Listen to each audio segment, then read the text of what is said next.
영성 신학자들이 쓰는 용어 중에 영혼의 어두운 밤이라는 말이 있습니다. 이 용어는 16세기 십자가의 성 요한이 쓴 책에서 유래를 합니다.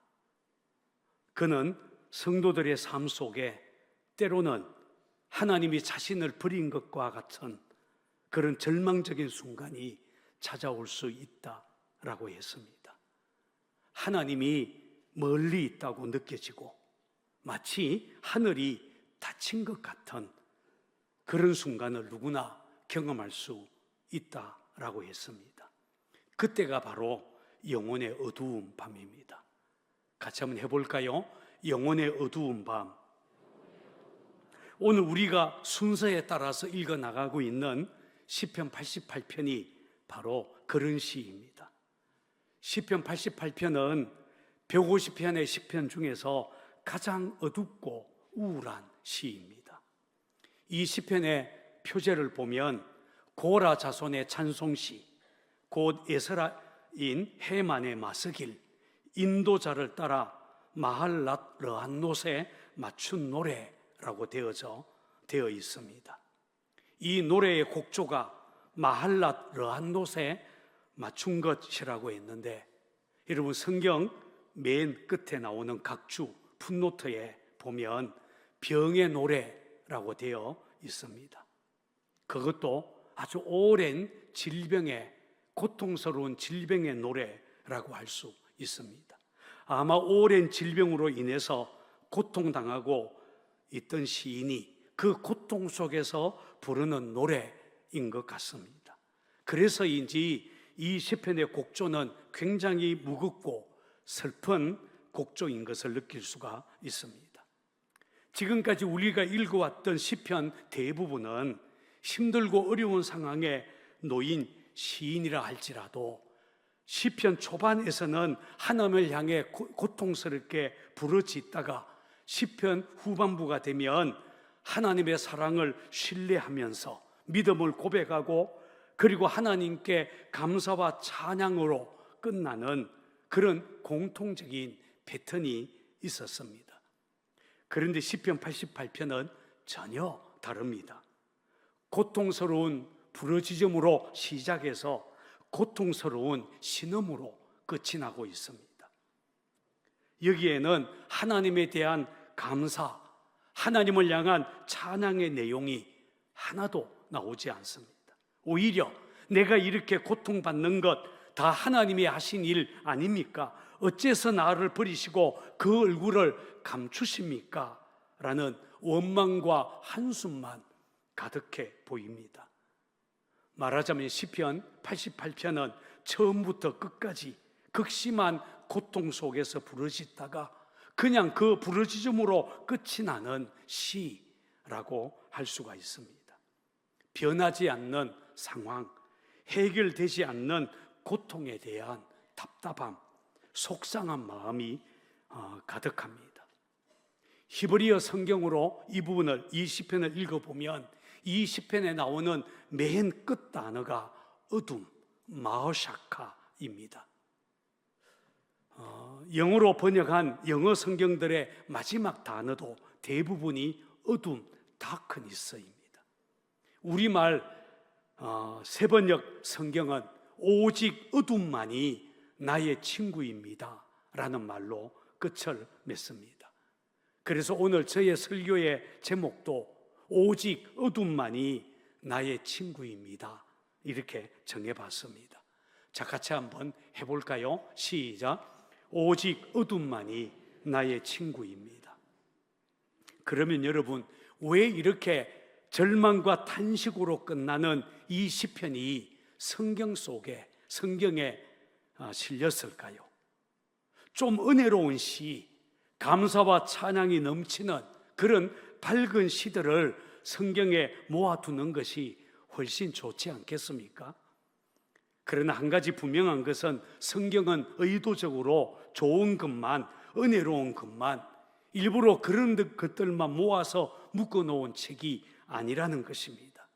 인생의 여러 상황에 대한 우리 인간들의 느낌과 반응과 그리고 하나님이 행하신 그런 일들이 성경에 담겨 있고, 신실한 믿음의 사람들도 인생의 고통, 영혼의 어두운 밤을 얼마든지 경험할 수 있기 때문입니다. 여러분, 인생의 고통은 믿음이 좋다고 해서 만나지 않는 것이 아닙니다. 성경에 보면 이런 영혼의 어두운 밤은 우리 믿음의 선배들 대부분이 겪었습니다. 모세도 겪었고 다윗도 겪었습니다. 위대한 선지자 엘리야나 에레미야 선지자도 경험했습니다. 욥의 이야기는 신실한 사람이 당할 수 있는 인생의 고통과 영혼의 어두운 밤을 매우 실감 있게 우리에게 들려주고 있습니다. 신약 성경을 펼쳐보면 베드로와 바울, 심지어 우리 주님 그리스도 예수께서도 겪으신 것입니다. 예수님은 십자가에 달리셨을 때 엘리 엘리 라마 사박타니, 나의 하나님 나의 하나님 어찌하여 나를 버리셨나이까 라고 절규했습니다. 예수님의 이 절규는 주님이 그 순간에 겪은 영혼의 어두운 밤, 완전한 절망을 잘 표현하고 있습니다. 만일 모든 것이 다 좋아 보이면 사기이거나 거짓말일 가능성이 높다라고 어떤 분이 말했습니다. 예수 믿으면 만사형통합니다. 하는 일마다 다 잘되고 걱정근심 전혀 없습니다 라고 하는 말, 듣기는 좋은 말이지만 사실이 아닙니다. 예수 믿는 사람에게도 인생의 고난이 찾아옵니다. 예수 잘 믿어도 병에 걸립니다. 여러분, 기도 많이 해도 대학 시험에 떨어질 수 있습니다. 예수 믿으면 아무런 어려움 없습니다. 믿음을 마치 만병통치약처럼 말하는 것, 사실 거짓입니다. 우리 중에는 신앙생활을 오직 밝은 빛 속에서만 하기를 원하는 사람들이 있어요. 주님 따르는 길에 때로는 어두운 밤길이 될 수 있다는 것을 받아들이지 않으려고 합니다. 미국의 유명한 설교자인 바바라 브라운 테일러는 이것을 전적 태양 영성, 풀 솔라 스피리추얼리티라는 말로 꼬집었습니다. 믿음 생활의 밝은 면만 받아들인다는 것입니다. 이런 믿음을 가진 성도는 욥기서를 읽으면 난관에 부딪히게 됩니다. 의로운 삶을 살았던 욥이 이해할 수 없는 고난 속에서 아파하는 모습, 어떻게 설명할 수 있겠습니까? 한번 이런 예를 생각해 보십시다. 한 성도가 어느 날 건강검진을 하러 병원에 갔습니다. 검진을 다 마치고 의사와 마주 앉았는데 의사는 매우 심각한 얼굴로 암이다 라고 알려주었습니다. 그는 큰 충격을 받았습니다. 여태까지 그런 병은 다른 사람 이야기인 줄 알았지 자신이 그런 병에 걸릴 거라고는 꿈에도 생각하지 못했기 때문입니다. 말 그대로 마른 하늘에 날벼락을 맞은 것입니다. 기가 죽어 집에 돌아온 그는 기가 막히고 코가 막히는 상황에서 하나님께 간절히 기도하기 시작합니다. 하나님, 왜 하필 저입니까? 어떻게 이럴 수 있습니까? 사랑하는 가족, 자식들 생각에 그만 눈물이 왈칵 쏟아집니다. 하나님, 제가 세상을 떠나기에는 너무 이릅니다. 저 좀 살려주세요. 기도는 하지만 여러 가지 감정이 교차하지요. 병에 걸리게 내버려 두신 하나님이 너무 서운하기도 했다가 그래도 하나님께서 내 믿음 세우려고 잠깐 이런 고통을 주시는 거야, 이런 생각에 하나님 감사합니다 이렇게 말도 했다가 그러나 금세 또 왜 이런 일이 나한테 생긴 거야, 절망에 빠지기도 합니다. 이런 감정의 업다운이 마치 롤러코스터를 타듯이 며칠 몇 주 동안 그렇게 이어지게 되죠. 그렇게 한참 시간이 지난 다음 다시 병원 진료받는 날이 되었습니다. 목사님들과 성도들도 함께 기도했으니 하나님께서 좋은 결과 주실 거야, 그런 기대한 마음으로 의사를 만났습니다. 그런데 이게 웬일입니까? 몸 상태가 처음보다 더 안 좋아졌다라고 말합니다. 그 순간 이러다가 진짜 내가 죽겠구나, 극심한 공포심이 밀려옵니다. 그러자 또다시 하나님, 도대체 왜 이러십니까? 어떻게 이럴 수 있습니까? 하나님에 대한 원망이 막 밀려옵니다. 기도를 들어주지 않는 하나님이 원망스럽고 가슴 속에는 절망감과 울분만 가득 차게 됩니다. 여러분, 이것이 바로 오늘 우리가 읽은 이 시편을 쓴 시인의 상황입니다. 혹시 이런 일을 당한 사람이 여러분이라면 여러분은 이럴 때 어떤 기도 드릴 수 있겠습니까? 우선 우리는 이 시편에서 시인의 안타까운 절규를 읽을 수 있습니다. 자, 3절에서 5절 말씀 찾아서 같이 읽어보겠습니다. 3절에서 5절입니다. 시작. 물은 나의 영혼에는 재난이 가득하며 나의 생명은 소홀에 가까웠어. 나는 무덤에 내려가는 자같이 인정되고 힘없는 용사 같으며 죽은 자 중에 던져진 바 되었어. 죽임을 당하여 무덤에 누운 자 같으니이다. 여기에 나오는 재난, 소홀, 무덤, 죽음과 같은 단어는 지금 이 시인의 처지가 그런 절망적이다라는 것을 드러냅니다. 자신은 이미 죽은 목숨이나 다름없다라고 말하고 있습니다. 원래 이런 인생의 고통이란 악인들의 것이어야 맞습니다. 하나님을 거역하는 자들이 당하는 것입니다. 그런데 이 시인은 자신이 지금 바로 그런 일을 당하고 있다고 말하고 있습니다. 하나님께서 자신을 내버려서 그렇게 대하고 있다고 느끼고 있는 것입니다. 그래서 6절에서 8절에서 이렇게 탄식합니다. 6절부터 8절 말씀도 같이 있습니다. 시작. 주께서 나를 깊은 웅덩이와 어둡고 음침한 곳에 두셨사오. 주의 노가 나를 심히 누르시고 주의 모든 파도가 나를 괴롭게 하셨나이다. 주께서 내가 아는 자를 내게서 멀리 떠나게 하시고 나를 그들에게 가정한 것이 되게 하셨사오니 나는 갇혀서 나갈 수 없게 되었나이다. 여기에 보면 주어가 주, 아타, 주님입니다. 주님께서 나를 깊은 웅덩이, 음침한 곳에 두셨습니다. 주님의 노가 나를 짓누르고 있습니다. 주님의 파도가 나를 괴롭게 합니다.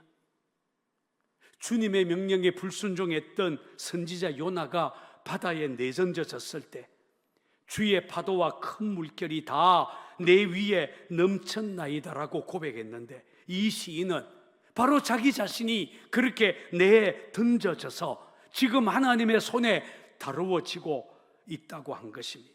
가깝던 친구들 다 떠났습니다. 그들에게 자신은 그저 혐오스러운 존재일 뿐입니다. 마치 에레미야가 저 진흙탕 구덩이에 던져지고 요셉이 형들의 미움으로 구덩이에 던져진 것과 같습니다. 자신의 힘으로 도저히 상황을 반전시킬 수 없는 절망적인 상태에 빠지고 만 것입니다. 그러자 그의 영혼에는 죽음보다 더 깊은 어두움이 찾아오게 되었습니다. 특히 10절에서 12절에 보면 시인은 하나님께 질문을 퍼붓기 시작합니다. 자, 이 부분을 제가 세 번역으로 읽어 보겠습니다. 주님은 죽은 사람에게 기적을 베푸시렵니까? 혼백이 일어나서 주님을 찬양하겠습니까? 무덤에서 주님의 사랑을, 죽은 자의 세계에서 주님의 성실하심을 이야기할 수 있겠습니까? 흑암 속에서 주님의 기적을, 망각의 땅에서 주님의 정의를 경험할 수 있겠습니까? 한마디로 내가 죽고 나면 모든 것 다 의미 없는 것이 아닙니까? 라고 하는 뜻입니다. 그는 18절 마지막 절까지 이런 절망적인 외침과 탄식을 쏟아내고 있습니다. 자, 그런데 여러분, 우리는 절망적으로 내뱉는, 또 부르짖는 이 시편에서 한 가지 중요한 사실을 발견할 수가 있습니다. 그것은 이런 상황에서도 이 시인이 계속 하나님께 기도하고 있다는 사실입니다. 1절에 보면 여호와 내 구원의 하나님이여 내가 주야로 주 앞에 부르짖어오니 라고 말합니다. 기도한다는 말이죠. 2절에서는 나의 기도가 주 앞에 이르게 하시며 나의 부르짖음에 주의 귀를 기울여 주소서라고 했습니다. 역시 기도하고 있습니다.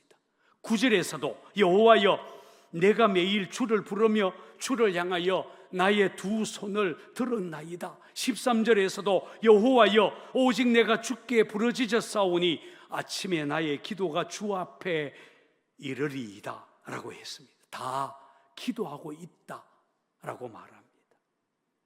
그래서 우리는 이 시편을 읽으면서 그래도 이 시인은 아직 영적으로 살아있구나 하는 것을 느낄 수가 있습니다.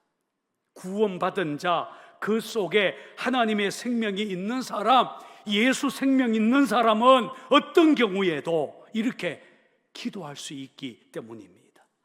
그것만이 아닙니다. 그는 신앙 고백도 합니다. 1절에서 그는 여호와 내 구원의 하나님이여 야훼 엘로헤이 예수아티라고 부릅니다. 그는 절망 속에서도 여전히 나의 하나님 엘로하이 이렇게 부르고 있다는 말이죠. 이것은 그 안에 여전히 생명이 있고 믿음이 있다는 증거입니다. 물론 기도의 내용은 너무나 암울합니다. 절망적입니다. 하나님에게 따지듯이 울부짖고 있습니다. 혹시 이런 기도, 하나님께 대해서 너무 섭섭하다, 그리고 자기 신세 한탄만 하는, 그렇게 끝나는 이런 기도, 과연 기도라고 할 수 있겠습니까? 물론입니다. 이런 기도도 기도입니다. 중요한 것은 영혼의 어두운 밤을 만났을 때 기도가 우리의 생명줄이라는 사실입니다. 그러니 여러분, 그저 탄식이라도 좋습니다. 기도할 말을 찾지 못하겠거든 두 손이라도 들고 있어야 합니다. 손을 들 힘이 없다면 그냥 엎드려 있어도 좋습니다. 그렇게라도 하나님을 바라보기만 하면, 그러면 머지않아 새벽이 올 것입니다. 기도하고 난 후에 짧게 보면 응답되지 않는 것 같지만 길게 보면 응답받지 못한 기도 하나도 없습니다. 어느 교회 전도사님이 교회학교 사무실 캐비넷 비밀번호가 생각나지 않아서 담임 목사님을 찾아가서 물었답니다. 그러자 담임 목사님이 사무실 캐비넷 앞에까지 왔어요.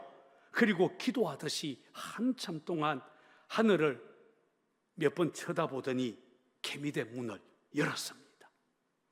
옆에서 지켜보던 전도사님은 깜짝 놀라면서, 아니 목사님은 기도만 하면 하나님께서 캐비넷 비밀번호까지도 다 알려주십니까?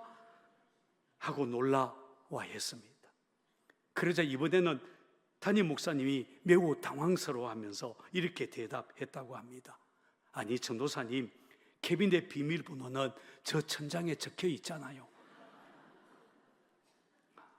누가 뭐라고 해도 인생의 답은 하늘에 있습니다.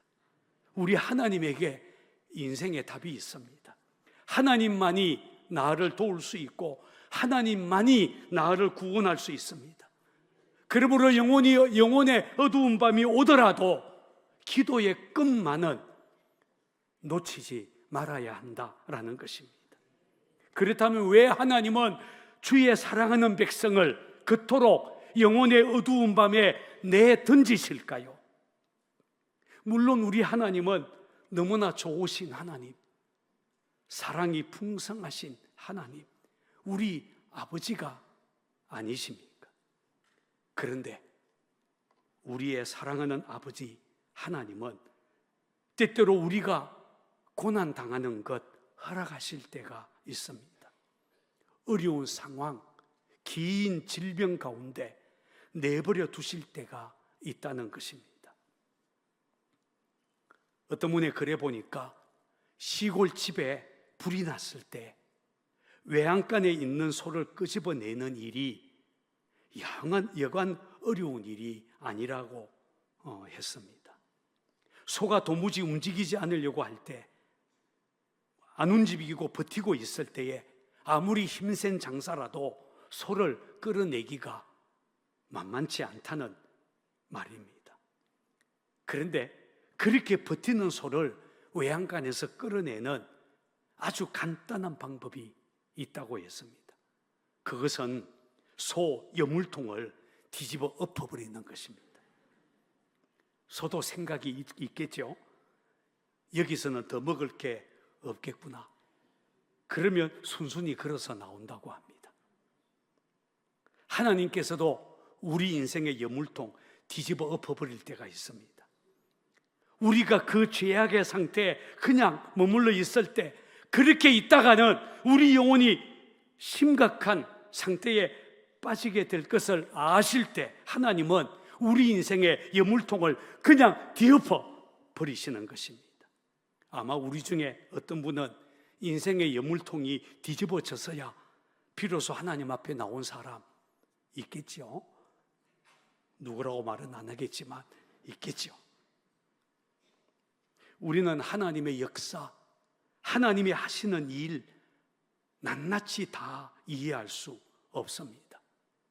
그러나 그래도 하나님 신뢰하고 기도의 끈을 꼭 붙들고 있어야 한다는 것입니다.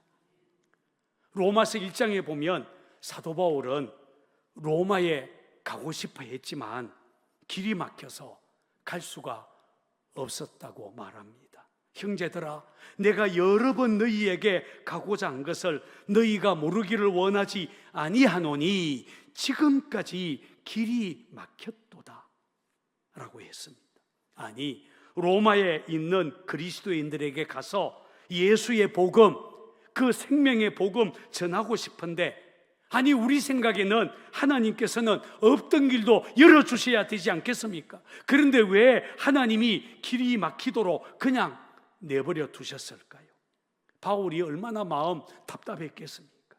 하나님이 왜 그렇게 하셨는지 알 수가 없었지만 바울은 그때 로마서를 기록하기 시작했습니다. 길이 막혀서 로마에 갈 수가 없으니 대신에 편지를 써서 복음, 믿음으로 말미암는 의에 대해 이야기를 했습니다. 그래서 지금 저와 여러분들의 손에는 그토록 소중한 로마서가 들려져 있습니다. 만약 길이 막히지 않았다면 바울은 로마에 가서 말로 복음을 전했을 것입니다. 그러면 어쩌면 지금 로마서는 쓰여지지 않았을 수도 있습니다. 생각해 보십시오. 하나님이 행하시는 것, 그때마다 우리가 다 이해하고 그 모든 비밀 우리가 어떻게 다 알 수가 있겠습니까? 우리에게는 이해할 수 없는 고난, 도무지 받아들여지지 않는 긴 질병, 예상치 못했던 재난이 닥쳐옵니다. 가끔은 이럴 때에 기도만 하면 될까?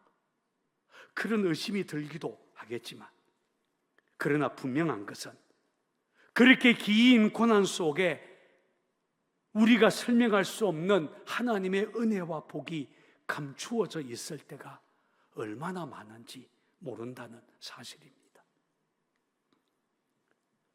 우리가 잘 아는 리차드 범버란트 목사님이 있습니다. 이분은 루마니아 목회자 목사님이십니다. 그는 루마니아 독재 정권에 의해서 말할 수 없는 박해를 받았습니다. 1948년 비밀 경찰에게 끌려가서 14년 동안 감옥 생활을 하셨는데, 루마니아 비밀 경찰은 범버란트 목사님만 예수 안 믿겠다 하면 루마니아에 있는 모든 교회의 문을 닫을 수 있다고 생각했던 것 같습니다. 목사님은 옥에 갇힌 후에 면회가 금지되어서 오랫동안 가족조차 만날 수가 없었습니다. 그런데 하루는 가족 면회를 하게 해주겠다라는 방송이 나왔답니다. 몇 월 며칠에 가족 면회 허락할 테니까 모든 수인, 옥에 있는 모든 사람들은 그날 가족에게 면회 오라 편지를 보내라고 했습니다. 분버란트 목사님도 기대하는 마음으로 편지를 썼습니다. 그리고 그날이 오기를 기다렸습니다. 드디어 면회하는 날이 되어 아침부터 면도하고 새 옷 입고 아내가 오기를 기다렸답니다. 그런데 다른 사람들은 다 면회를 와서 밖으로 다 나갔는데 목사님에게는 아무도 오지 않았습니다. 텅 빈 감옥에 덩그러니 혼자 남아 있었는데 그때 방송이 나왔습니다. 하나님이 너를 사랑하지 않아. 갑자기 목사님의 눈에서 눈물이 왈칵 쏟아지기 시작했답니다. 사실은 목사님이 쓴 편지 교도 당국이 가족들에게 보내지 않았습니다. 그리고는 방송으로 목사님을 조롱하고 위협하기 시작하는 것입니다. 방송이 또 나옵니다. 하나님은 너를 버렸어. 아내도 너를 잊었어. 너를 기억하는 사람 아무도 없어. 하나님이 있다면 너를 이렇게 내버려 두겠니? 하나님은 계시지 않아. 그런데 매우 짧은 순간이었지만 목사님은 방송에 나오는 그 말이 믿어졌다고 합니다. 아, 하나님마저도 나를 잊었구나. 내가 이렇게 하나님 배신하지 않고 믿음 지키고 있는데 어떻게 하나님은 나한테 이럴 수 있는 거야? 정말 하나님이 안 계시는 거 아닐까? 말도 안 되는 그 방송에 잠깐 동안 마음이 흔들리면서 속에서부터 뜨거운 무언가가 치밀어 올라 그냥 통곡하기 시작했다고 합니다. 그런데 그 순간 성경 말씀이 생각이 났다고 하죠. 예수님이 십자가에서 죽으시고 무덤에 장사 지낸 후에 여인들이 예수님의 무덤을 떠나지 못한 채 그 무덤 앞에 울고 있는 장면이 떠올랐습니다. 그 여인들은 예수님이 죽은 이유 이해할 수가 없었습니다. 어떻게 해서 이런 일이 벌어졌는지 무슨 말로 설명해야 될지 알 수가 없었습니다. 그저 그 여인들이 알 수 있었던 것이라고 무덤 앞에서 우는 것밖에 없었습니다. 버머란트 목사님은 내가 지금 그 여인들과 똑같은 처지구나 라고 생각되었답니다. 그래서 무릎을 꿇었습니다. 이렇게 말을 꺼냅니다. 오 하나님, 내 모든 판단 주님 앞에 다 내려놓겠습니다. 내 판단, 자기 판단 하나님께 드린 것입니다. 뭐는 되고 안 되고 이런 것은 좋고 저건 틀렸고 이래야 되지 왜 저런 일이 일어나는 거야? 이렇게 하는 우리의 판단, 내 판단, 이게 아무 의미 없는 것이구나. 오히려 이런 판단 때문에 내가 더 힘들구나 라고 깨닫게 된 것입니다. 그리고 이렇게 기도합니다. 하나님, 저는 그냥 하나님 앞에서 울겠습니다. 지금 무슨 일이 일어났는지 나는 설명할 수 없지만 주님 무덤 곁에서 울던 여인들처럼 주님 그냥 울겠습니다. 그리고는 그 긴 고난의 시간, 그 아픔들, 영혼의 어두운 밤을 견뎌내고 견뎌냈다라고 고백합니다. 맞습니다. 우리가 봐야 할 것, 상황이 좋으냐 나쁘냐 이런 거 아닙니다.